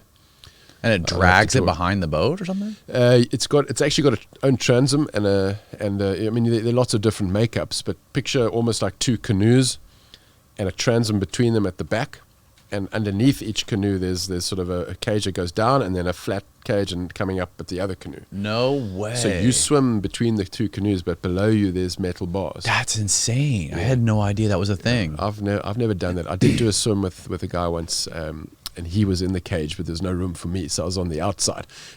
And I thought that was so rude. It freaked me out. Sorry, bud, we don't have enough room for you. Yeah, you're on the outside, mate. Wow. But I've got no experience with that. And in fact, I haven't heard of anyone swimming with a cage for many years. But some of the crew kind of couldn't believe, A, we were going to swim in that water without wetsuits, and B, that we were going to swim in that water with the leopard seals. And true to form, obviously, when we did eventually get to make our attempt, and this, by the way, is a very long extended story, which I'm cutting very short, a leopard seal did come along to try and have a look at us, and they went with a Zodiac and they circled around it a little bit. Yeah, got some great video footage of that, and eventually, luckily, it decided to go the other route. So what's next for you? What do you have any sort of like big goals on the horizon that you want to do next? Like, I don't understand. I don't even know what could possibly trump swimming around the Horn of South America or swimming in Siberia. Well, yeah, I mean, I know we can't go on forever, but one of my best stories was trying to swim from Russia to the USA solo. You mean from like to Alaska? Let me. Can I tell you the story quickly? Oh, for sure, yeah. Oh, we got plenty of time. All right, let me. So obviously you've got Russia and Alaska, about 180 kilometers across between the two of them of Bering Sea. Okay, right. I was invited to be part of a relay attempt, a Russian relay attempt that was looking to swim from Russia world first across to America. Okay, and it was a big international thing, mostly Russians, but then they had an international component of which I was one. And it was meant to take us 3 or 4 days in a relay. It took us about 13 days eventually. I turned 40 years old twice, by the way, because smack in the middle of that sea, is the international date line. So it's where kind of everything meets. So, on one side is 24 hours away or 23 hours away from the other side. Wow. So, and I happened to have my 40, we had just crossed that line. We were in American waters, and I turned 40, and the weather turned so bad, and we had to anchor. And because we couldn't move anymore, we ran out of permissions to be in American water, being a Russian vessel. So they then had to go back into Russia, which put me back into yesterday. So I turned 39 again. Back a date. That's hilarious. And then when we crossed over the date line again, I turned 40 again. All the time caught up. So that's quite that's just a sideline. That was a fascinating story. However, while I was on that relay trip, which was successful in the end, and a complete adventure, I spotted two little islands called the Diomede Islands, okay, smack in the middle of this Bering Sea. So they're two little clumps of rock, really. One is called Ratmanova, which is Big Diomede, and that's in Russian waters, and 3.8 kilometers across, which is about 2 miles. There's another little island called Little Diomede, and that's American water. So I figured if I can swim between those two islands, I will be the first male to have ever swum from Russia to America solo. Now, it's been done by a lady called Lynn Cox, okay, who I've met, and what a great swimmer. She's an American woman, lives in San Diego, I think. Well, that's where I met her. And she did it in 1980s. No one's ever done it or tried it since. So I really, really wanted to try and do that. So living in Cape Town is quite hard, but eventually I flew with a group of guys who had different goals. They wanted to do it in wetsuits, and they didn't want to get cold. They just wanted to do quite cool swimming from Russia to the USA and across the date line. Oh, and just so that one island is 23 hours time difference to the other, but they're only 2 miles apart. Right. So it's quite a weird, So you're weird. swimming from one side to the other, and it's very bizarre in your head trying to figure it out. It's either going to take you the longest swim of your life, or it's going to be the quickest. Right. So anyway, where was I? Oh, so I had to fly from Cape Town to Johannesburg, Johannesburg to London, London to New York, New York to Anchorage, Anchorage to Nome, Nome to Prince of Wales, and then I had to get on a little boat and catch a ride out to the island to start the swim. So it's, wow. You just have no idea. And what had happened in all the preparation that we had done to get there, happened to coincide with the first time that Russia decided to invade Ukraine, or I say the first time, maybe there's a time before, but the last time, so not this current time that we're happening now. So when was it? What year? It must have been 2014. Yeah. 2014. 2014. Was that when they took over Crimea? I think so. Okay. Yeah, I don't know too much about the politics. All I know is that it was hypersensitive. And the Russian island is a military base, kind of a first line of defense from the American side. Right. So we couldn't get permission to enter Russian waters, no matter how hard we tried, because you're going through unorthodox ways. You're going by boat. You're going to swim into Russia, essentially. Right. So they just don't understand that. It's just too crazy. So they said no. There's also a whole colony of walrus that live there that are quite dangerous, and it adds to the hecticness. Walrus? Walrus. Okay. Yeah, walrus. Walrus. Walrus. Say Walrus. Walrus. Walrus. Sorry, Walrus. And yeah, so eventually the American expedition company that took us, because we couldn't get permissions, refused to go across that date line and into Russian waters. So they'd only escort us the first mile from America to that line, then they wouldn't go any further. So we lost our support crew, most of it. There was only one or two boats. But when you're in a place that remote, and you can throw enough cash at anybody to kind of, someone's going to figure it out for you. So first, just backtracking. We didn't get permission to get into Russian waters. So generally what normal people would do is then to say, well, it didn't work. Sorry, we can't get permission. I decided I want to go anyway, because I know that when you get into these really remote places, they often have laws of their own. And money talks, so you throw a bit of money at the problem, and you find a way to get yourself across. So that we did, and we got out there. But no one gave any support whatsoever. The locals were just saying, you'll get shot out the water. Don't do it. Yeah. And it's really messed with my mind. So remember, I'm there with a really good bunch of mates that are doing a swim, but they're on a completely different mission. So they've got no threat from the cold, but they're in proper wetsuits and protection. I'm going to try and do this swim solo in a speedo. Okay, so I'm going to be pushing myself to the brink of death, and then I need someone to take over when I've achieved my goal and get me to recover and bring me back to life. So it is quite a hectic mindset. It's one when you're doing it with a bunch of mates who are doing the same thing with you, but when they're not, you feel very alone. The next thing that went on is that when I went past those islands on the relay attempt, we measured the water at 6 degrees Celsius, okay, which is flippin' cold. What's that? And anyway, work it out. 6 degrees would be about 45, 48 Fahrenheit. 43 Fahrenheit. Okay. And I reckon I could do the 2 mile distance in that, just over 2 miles, 2.2 miles. When we got there to do the solo, it was 3.2 degrees Celsius, which is closer to 32, 33 Fahrenheit. So it's really cold. Makes a massive difference. So it's half the time before you're dead, basically. It's not just 3 degrees colder. Plus, we lost the support crew, so we lost about 3 boats, and now we got 5 guys swimming, all of the 6 guys swimming, 5 in wetsuits and 1 in a Speedo, having to share a boat. I have to get myself in a very meditative state, so I separate myself from the herd. They all jokes and banter and are talking about what the plans are. I just had to get in the zone to focus on the cold. And we eventually got a guy who was prepared to take us into the Russian water and drop us at the island. And I made a call. I'm not going to climb out on the island, because immediately you can see the Russian military react. Really? Yeah, you can see them. They watch. There's nothing else to do out there, so they're watching like, what the hell's going on here? And they're gotta imagine they're probably fucking half in the bag drinking vodka. What else is there to do there? So anyway, I lost a little bit of nerve and decided I'm still going to do the swim, but I'm not going to access the Russian island, which means I can't claim the record, because you have to exit land on each side to say you've done the swim.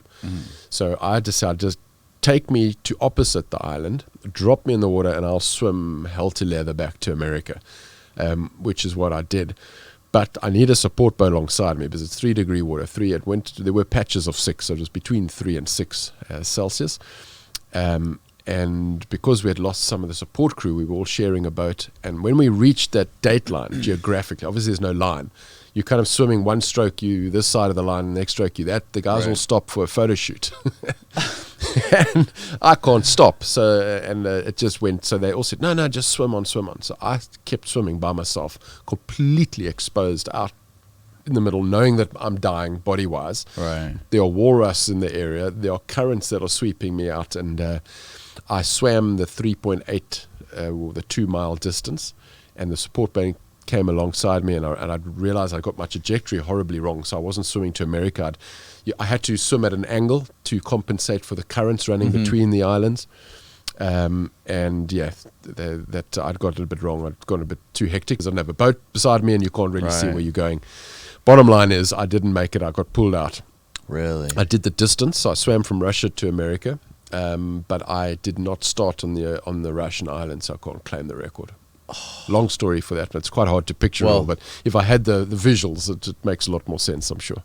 That's anyway, fucking it was an adventure. Amazing. I mean, I don't think anyone would fault you for not touching on land in Russia in fear of getting shot. I mean, that's fair. Listen, you still did it. I still did it, and the other thing in my head, just the last hurdle, was that I didn't personally believe I'd get shot, although that's what I was told by the people who should know. But even if they didn't shoot and they just pulled me out and arrested me, because we're now legally in Russian waters, I need proper medical support to recover, and they're not going to know that. So they're going to take me and maybe try and process. I'm going to be trying to tell them in English, dude, Some I'm guy dying. in a Speedo. Arrested a guy in a Speedo. And he can't talk English or Russian. What's worse, arresting a guy in a Speedo or shooting a guy in a Speedo? I don't know. But yeah, all these things were playing in my mind, and I let it get the better of me. In retrospect, I should have just gone and climbed out on that Russian island and swum across, and I don't think I would have had a problem. They probably would have clapped and applauded because they're so bored. But it was a different political time. So right. Well. So what's next? Do you have plans for another crazy expedition? Yes, but it will not be extreme cold. It will be cold water. And it's going to take a long time, because right now, after COVID, I've got a different challenge on my hands. Being a public speaker, you can imagine how many events were happening for the last 2 years. It took quite a curve. And things have picked up amazingly, but I just need to ride that storm. I've mentioned False Bay a few times through this chat. False Bay is 34 kilometers across. It is the Great White feeding ground, so psychologically it's difficult, but there are more things that sting you and that are going to bite you, and the distance is quite extreme and the currents are unpredictable. It's not a channel, it's a bay, so currents, you don't always know what's going to happen. I took that on and I got a Guinness World Record for completing it, and it was a wonderful accolade, and I was very proud of myself. However, if I'm deadly honest, that was within my comfort zone. I set goals that I don't think I can achieve, not goals that I know I can achieve. Because if you're setting, even though it might look extremely hard to most, if you're setting a goal that you kind of know if you do A, B, and C, you're going to achieve it, that's comfort zone stuff in my frame of reference. Okay, so try set goals that you actually don't think you find that will be really hard for you, and then take it up a level. Uncharted territory. Uncharted turf. So I knew I'd make False Bay. What I don't know is whether I can make it back. So turn around and swim back. So call it a 70-kilometer swim, which I've never done anything close to. I know it's humanly possible. Whether I can do it, I don't know. It means I'll swim for probably around 24 to 28 hours. And that means I'll swim overnight unprotected in the dark in False Bay with the psychology of that just scares the living daylights out of me, to be honest. Being an extremely cold, tired, frustrated, salt-chafed, dehydrated swimmer, and then it gets dark, and I have to try keep my wits about me for another probably 10 to 12 hours. So you would swim through the night? I'd swim through the night, yeah. Wow. Solidly, yeah. That's the plan. So not, that's the goal. It's going to take a few years. I need to find a nice sponsor who can give me the financial peace of mind. So you need to find a film crew. Yeah, it's going to make fascinating footage. I've thought of that, actually. There's been a little bit of interest, but I'm not.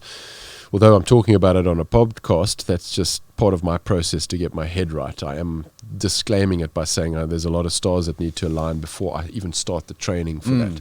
So it's a long way down the line. But it is. You asked what my goal is, and that is my goal. That's an incredible goal. A lot of people do that. A lot of people make a goal public, so it holds them accountable for it. Totally. Yeah. So what's up with your book? What's the name of your book? It's called Push Past Impossible. Hold it up next to your face right here so the camera can see it right here. There you go, guys. Push Past Impossible. Push Past Impossible. And you just now got it released recently, right? Just released. It's been out for a month. All of a sudden arrived on my doorstep. So this is a product of hard lockdown and COVID. When I was finally given enough time to do it. You'll find it on Amazon. It's on Kindle and everywhere as well. So audio? It's not audio yet, but okay. It will be. Yeah, a lot of my mates who don't like reading want me to do the audio. That's me. I can't read. I understand that, but it's been out a month, and it's a very vulnerable process, to be honest. Writing a book, I wasn't sure I wanted to do it, and then you have all those self-doubts of will everyone read it, and is it going to be interesting, and will the messaging come across? Because I include quite a lot about the mind of that and how you relate that to daily life, and some of the stories we've shared today. There's a lot more in this book, and it shows the whole progression from me as a good old couch potato at the age of 28, 30. And now a 3-time Guinness World Record holder, doing crazy stuff and traveling the world as an inspirational speaker and doing wonderful podcasts with you on Koncrete. So how taking a little step in your life and just taking a change and taking a little bit of a risk every now and then, how that can change your direction and really just revolutionize your life, which it has for me. And this book takes you through that. It's really incredible what you're doing, man. And I love the parallels and what it does to basically explore the human mind and, the powers of the human brain and what it can do, and understanding what it was designed to do and keep you away from, as opposed to, being able to have the motivation and the desire and the just will to do impossible things. And that's the biggest thing I think I took away from, listening to you, was trying to discover, understanding at least that your brain is trying to hold you back because of evolution. So you have to learn how to 100%. push past that. 100%, yeah. And I hope I'm glad you took that out of it, because obviously when I do the keynotes in the corporate, it's far more succinct and nicely laid out. But you've nailed it. So that's exactly it. And my swimming journey has taught me that about myself. And I think that's where I started. I'm a complete average Joe. There's nothing special about me. I've no clever ability to self-heat my center core and survive some of the situations better than anyone else. It's just a matter of understanding. It's a matter of being aware of what's happening in your head, as you've just put it. And then one of the hardest parts, believe it or not, is actually believing it's relevant to you, because we as humans, we always think, oh, well, that's relevant to someone else, not me. I've got my shit together. I know when I'm taking a risk. I know when my mind's steering me away from comfort. I've got this. But when you believe that you're actually not, okay, only then can you be brave enough to try take a step out of that. So it's kind of a 3-tier process that I teach. Be aware of it first, and that we do through wonderful stories, and then believe, and then be brave enough to try. That's beautiful, man. Do you have a website or anything where people can find more your work or your talks or anything? So website is Ryan Stramrood. I'm going to hold this up so you can see the spelling. Everyone spells it wrong. There it is. Oh, there it is. RyanStramrood .com. But where I'm most active is on Instagram. So, and that's Ryan_Stramrood. Cool. STRAMROOD. I will link it below. Thanks again for your time, man. I really appreciate this. What you're doing is fucking fascinating, and I love it. And I hope more people can find out about what you're doing and find your talks and your book and all that good stuff. Yeah, fantastic. Thanks for your interest, and thanks to your listeners and viewers and everybody. I really appreciate it. Interact. Love to hear from you.